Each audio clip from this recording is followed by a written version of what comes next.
तो आप इस चीज़ को समझिए, सिर्फ एक चीज़ पर ध्यान लगाए, वो है इम्पर्मानेंस। कोई भी चीज़ परमानेंट नहीं है और उससे हर प्रकार का ज्ञान आपके शरीर में उतर सकता है। हर प्रकार का ज्ञान जो इस पूरे कॉस्मोस में मौजूद है, उस ज्ञान को आप आकर्षित कर सकते हैं, उस ज्ञान को आप एक्सेस कर सकते हैं।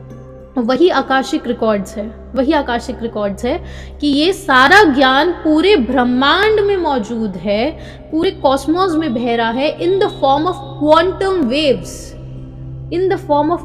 वेव्स। वो हर जगह बह रहा है। उसे कैसे एक्सेस करना है वो हिंदू के जो स्क्रिप्चर्स है उनमें भी लिखा हुआ है। ये टर्म जो है आकाशिक रिकॉर्ड्स, ये तो अभी 1853 में ही उन्होंने कॉइन करी है, जो अल्फ्रेड पर्सी सेनेट की किताब है एसोटेरिक बुद्धिज्म। उसमें पहली बार इस टर्म का उन्होंने कॉइन करा और इसका नाम रखा आकाशिक रिकॉर्ड्स। लेकिन इसका उल्लेख बहुत पहले से हिंदू स्क्रिप्चर्स, जैन स्क्रिप्चर्स और ईस्ट के जो रिलीजन्स है, बुद्ध स्क्रिप्चर्स, इसके बारे में कर रहे हैं कि वो जितना भी ज्ञान है, वो जितनी भी कॉस्मिक नॉलेज है, जितनी भी वो फिजिकल नॉलेज है, वो जो इंटेलेक्चुअल नॉलेज है, वो इस पूरे कॉस्मोस में मौजूद है और उसे एक्सेस किया जाता है एक्सट्रीम स्टेट्स ऑफ रिलैक्सेशन में। वो जो नॉलेज है वो क्वांटम वेव्स के फॉर्म में मौजूद है। जिस प्रकार से एक रेडियो होता है, आप उसको चैनल बदलते हैं ना, तो यानी कि आप एक अलग ट्रांसमीटर से कनेक्ट कर देते हैं अपने आप को। ठीक उसी प्रकार से ये जितनी भी जानकारी है आप अपने से लीजिए। अगर आप पास्ट लाइफ में यकीन करते हैं तो आपकी जो पास्ट लाइफ है, फ्यूचर जो होगा, वो सारी जानकारी एक क्वांटम वेव्स के फॉर्म में बह रही है। आपको सिर्फ सही क्वांटम वेव को एक्सेस करना होता है। पास्ट और फ्यूचर सिर्फ तब तक के लिए है जब तक आप शरीर में मौजूद हैं। इस इम्पॉर्टेंट चीज़ को आप समझिएगा। और इसी को और ज़्यादा गहराई में समझने के लिए जो आइंस्टाइन थे, एक और साइंटिस्ट थे एल्विन लैसलर, उन्होंने भी इस पर काम किया था, क्वांटम फिजिक्स पर। वो नोबेल प्राइज विनर है।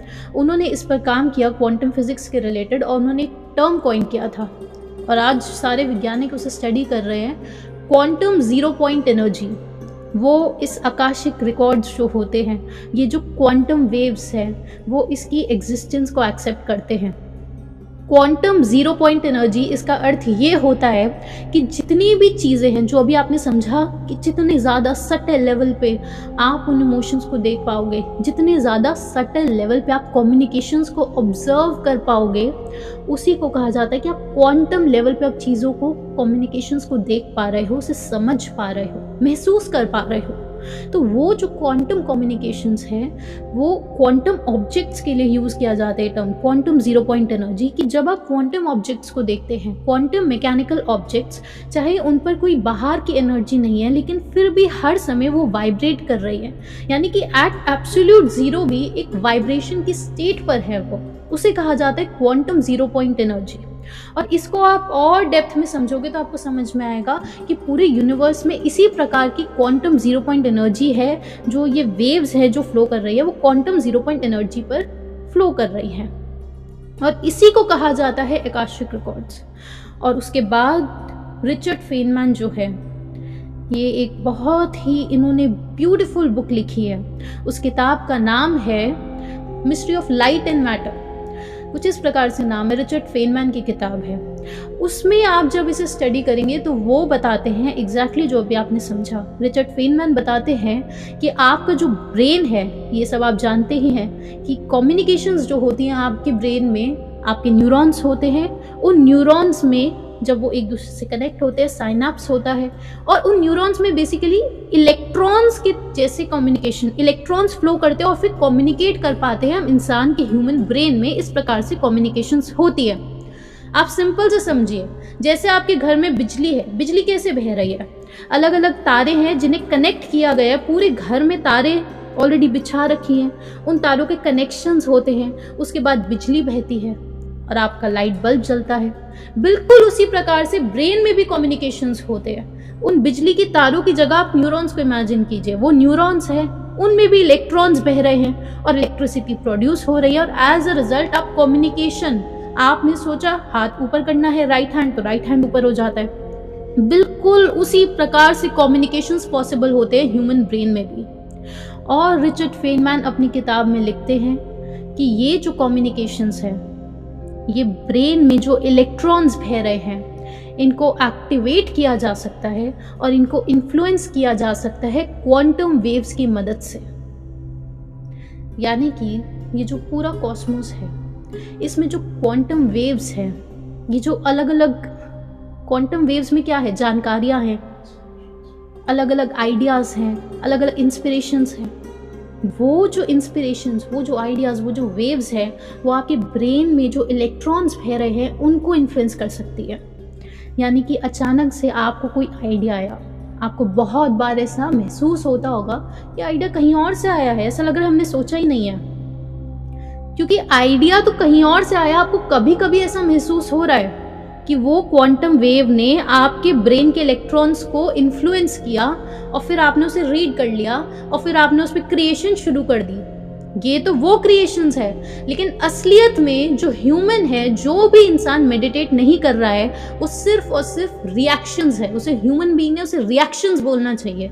हमारी जो पूरी बीइंग है वो है ही रिएक्शंस। जैसे अभी आपने समझा था कि हर चीज को देखकर हम लोग रिएक्ट करते हैं। एलिफेंट देखा तो कम्युनिकेशन हुआ, तुरंत डर गए। शेर देखा और ज्यादा डर गए। आप समझ रहे हैं? आंसू देखे किसी के तो हमें लगा कोई दुखी है, हमने अलग प्रकार से कम्युनिकेशन हुआ, हमारे अंदर एक भाव उत्पन्न हुआ। जैसे ये फिजिकल चीजें आपने देखा आंखों से, बिल्कुल वैसे ये क्वांटम वेव्स हर समय आपका ब्रेन जो है वो रिसीव कर रहा होता है और आप उस पर रिएक्ट कर रहे हो, उस पर रिएक्ट कर रहे हो। और ऐसे ही ये प्लानिटरी मूवमेंट्स आपको हर समय रिएक्टिव बीइंग बना के रखी हुई है। लेकिन जब आप खुद में इतना ज़्यादा सिमट जाते हैं, इनफैक्ट ये जो इनोवेशंस का मैंने आपको कहा कि आइडियाज़ है इन क्वांटम वेव्स में, बिल्कुल वही उसी चीज़ के ऊपर डोरेथी थॉमस और विलियम ऑकबर्न, आप ये नाम लिखना चाहें तो लिख लीजिए, डोरेथी थॉमस और विलियम ऑकबर्न, इन्होंने एक पेपर भी पब्लिश करा है। और उस पेपर का कुछ इस प्रकार से नाम था कि साइमल्टेनियस इन्वेंशंस करके है, सोशल एवोल्यूशन साइमल्टेनियस इन्वेंशंस। उसमें वो बताते हैं कि 148 इंस्टेंसेस ऑफ साइमल्टेनियस इन्वेंशंस, यानी कि बहुत सारे लोग हैं जो दुनिया के अलग अलग कोनों में बैठे हुए हैं। और ऐसे 148 इंस्टेंसेस थे कि बहुत सारे लोग जो दुनिया के अलग अलग कोनों में बैठे हुए हैं, उन्होंने एक ही समय पर उस पेटेंट के लिए अप्लाई करा है। उन्होंने एक ही समय पर ये अप्लाई करा है कि हमने इन्वेंशन करी है। ऐसा कैसे हो सकता है कि अलग अलग जगहों पर लोग बैठे एक ही दिन पे बोल रहे हैं हमने इन्वेंशन कर दिया, उनका कोई कनेक्शन नहीं है एक दूसरे से? तो क्या वो कॉस्मिक वेव्स, जो क्वांटम वेव्स है, वो क्वांटम वेव्स क्या उन्होंने इन सारे लोगों के एक साथ ब्रेन में बह रहे इलेक्ट्रॉन्स को इन्फ्लुएंस किया था, जैसे रिचर्ड फेनमैन लिख रहे हैं? आप समझिएगा, इस चीज़ को स्टडी कीजिएगा। और एक और दिशा दिख रही होगी जो हमने पहले भी लेक्चर्स में डिस्कस किया था, रूपर्ट शेल्ड्रिक जो कहते हैं मॉर्फिक रेजोनेंस, ये ठीक वही बात चल रही है, मॉर्फिक रेजोनेंस रूपर्ट शेल्ड्रिक की। और आप ये भी समझिए कि ये हिंदू स्क्रिप्चर्स में बहुत पहले से लिखा हुआ है। नारद मुनि जो है, कहा जाता है कि वो इस प्रकार की ट्रांसेंडेंटल नॉलेज को एक्सेस कर सकते थे। वो इस प्रकार की ट्रांसेंडेंटल नॉलेज को एक्सट्रैक्ट कर सकते थे। और ये आकाशिक रिकॉर्ड्स, आकाश ये शब्द इस्तेमाल किया हुआ है हिंदू के सारे जो स्क्रिप्चर्स हैं, आकाश शब्द की एक ईथर है, ईथर जिसे वो लोग बोलते हैं, यानी आकाश। यानी कि वहाँ पर ये सारी नॉलेज, ये सारी इंटेलेक्चुअल नॉलेज, ये सारी इंटेलेक्चुअल इंफॉर्मेशन एग्जिस्ट करती है, ऐसा उनमें लिखा हुआ है। यहाँ तक कि इजिप्टियन डेटी जो है, जिनको थॉथ, उनकी बहुत फेमस इजिप्टियन डेटी है थॉथ, कहा जाता है कि उन्होंने 40 किताबें लिखी हैं, जिसमें से एक थी emerald tablet, book of Thoth, ये आपने सुना होगा। तो ये बहुत बड़े डेटी भी है और फिलोसोफर भी है डेटी, क्योंकि इतने इंटेलिजेंट थे वो थॉथ कि उन्हें डेटी का दर्जा दिया गया इजिप्ट में। तो कहा जाता है कि वो भी इसी प्रकार की ट्रांसेंडेंटल नॉलेज को एक्सेस कर सकते थे। इस प्रकार की कॉस्मिक इंफॉर्मेशन को, ये इंटेलेक्चुअल फील्ड है ऐसे समझिए, उसे एक्सेस कर सकते थे। और ये भी समझिएगा कि ये जो सारी फील्ड्स हैं, इनको सिर्फ और सिर्फ एक ही स्टेट में एक्सेस किया जा सकता है, वो है एक्सट्रीम रिलैक्सेशन की स्टेट्स। एक्सट्रीम रिलैक्सेशन की स्टेट्स में इनको एक्सेस किया जा सकता है। यहाँ तक कि जब आप अपनी पास्ट लाइफ के बारे में समझ रहे हैं, यहाँ तक कि जब आप प्रेडिक्शंस कर रहे हैं, जैसे आपने बाबा वेंगा के बारे में सुना होगा, और साथ ही में नॉस्ट्रेडम जो है वो सबसे फेमस है। जब भी आप प्रेडिक्शंस को देखेंगे तो क्या वो लोग इसी आकाशिक रिकॉर्ड्स को एक्सेस कर पा रहे थे? नॉस्ट्रेडम का नाम बहुत फेमस है, बाबा वेंगा बहुत फेमस है। तो सोचिएगा कि क्या यही आकाशिक रिकॉर्ड्स, यही कॉस्मिक इंफॉर्मेशन को एक्सेस किया जाता है जब आप पास्ट लाइफ के बारे में सोच रहे हैं, जब आप पास्ट लाइफ को एक्सेस करने जा रहे हैं, तो क्या इन्हीं वेव्स को आप एक्सेस करने की कोशिश कर रहे हैं? और साथ में रिचर्ड फेनमैन ये भी बोलते हैं कि जितना ज़्यादा आप पास्ट को एक्सेस कर पाएंगे, उतना ही उसे कॉम्पनसेट करने के लिए आप फ्यूचर को भी एक्सेस कर लेंगे।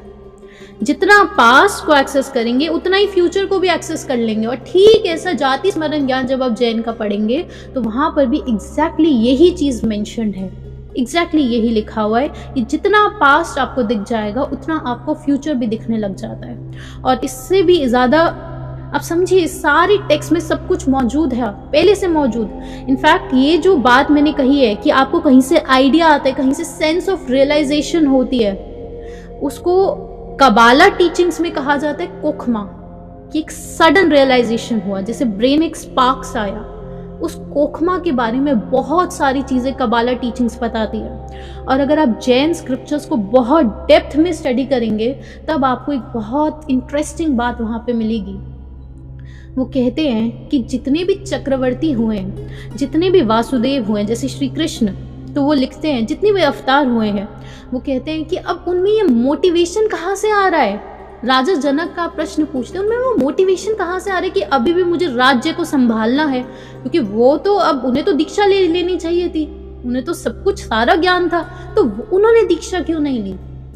और लिखा जाता है कि भगवान कृष्ण बहुत बार भगवान नेमिनाथ के पास, जो तीर्थंकर थे उस समय, जो उनके कज़न थे, तो वो नेमिनाथ जी के पास जाया करते थे और उनसे पूछते थे कि मैं नहीं ले सकता दीक्षा, तो उसे बोलते थे इस जन्म में नहीं, पॉसिबल नहीं। तो इसके लिए जैन धर्म बोलता है कि एक जैसे क्वांटम वेव्स हैं, वैसी वो सेंस होती है, एक कहीं से लहर होती है, लहर मोटिवेशन की, कि तुम्हें राज्य को संभालना है, लहर होती है ये एक।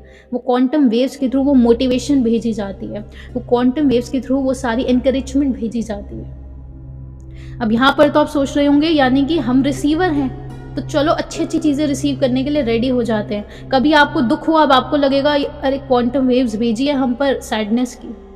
ये सिर्फ और सिर्फ आप रिसीवर तब तक रहेंगे जब तक आप ध्यान नहीं कर रहे, आपकी खुद की आत्मा का आपको ज्ञान नहीं है।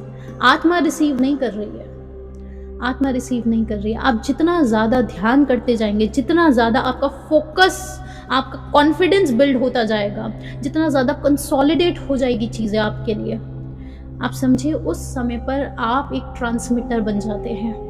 उस समय पर आप ट्रांसमीटर बनते हैं, आप रिसीवर नहीं रह जाते हैं। जब आप सुनते हैं कि किसी के प्रेजेंस में बहुत अच्छा लग रहा है, वो इंसान ट्रांसमिट कर रहा होता है, उसकी वाइब्रेंस होती है, वो ऑरा होता है उस इंसान का, इसे ही कहा जाता है, क्योंकि वो इंसान इतना ध्यान लगा चुका है अपने ऊपर। जैसे आप विराट कोहली है, इतना ध्यान लगा चुके हैं एक स्किल पर, क्रिकेट, बिल्कुल वैसी आपने अपनी आत्मा को, कि आपकी आत्मा का वो जो तत्व है उसका स्वभाव क्या है असली, उस असली स्वभाव की तरफ, उस प्रकृति की तरफ, उसका एकदम असली स्वभाव यानी प्रकृति, एकदम प्रिस्टीन कंडीशन, जब उसकी तरफ आप ध्यान लगाते हो, स्वभाव क्या है असली, उस तत्व की तरफ ध्यान लगाते हैं, तब एक अलग बीइंग आप बनते हैं, तब आप एक ट्रांसमीटर बन जाते हैं, तब आपका जो कॉन्फिडेंस है, तब आपकी जो वाइब्रेंस है वो अलग तरीके से फैलती है। तब आपके लिए ये वाले रूल्स अप्लाई नहीं होंगे कि क्वांटम वेव आई और आपके अंदर पूरी हलचल मचा के चली गई, नहीं, तब आप ट्रांसमीटर हैं, आप रिसीवर नहीं हैं।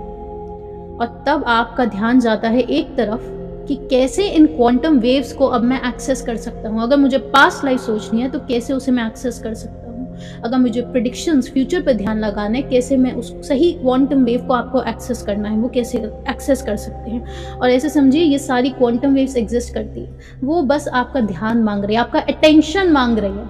अटेंशन तो दो, आप उन्हें एक्सेस कर लेंगे। तो अटेंशन यानी ध्यान लगाना है उस पर।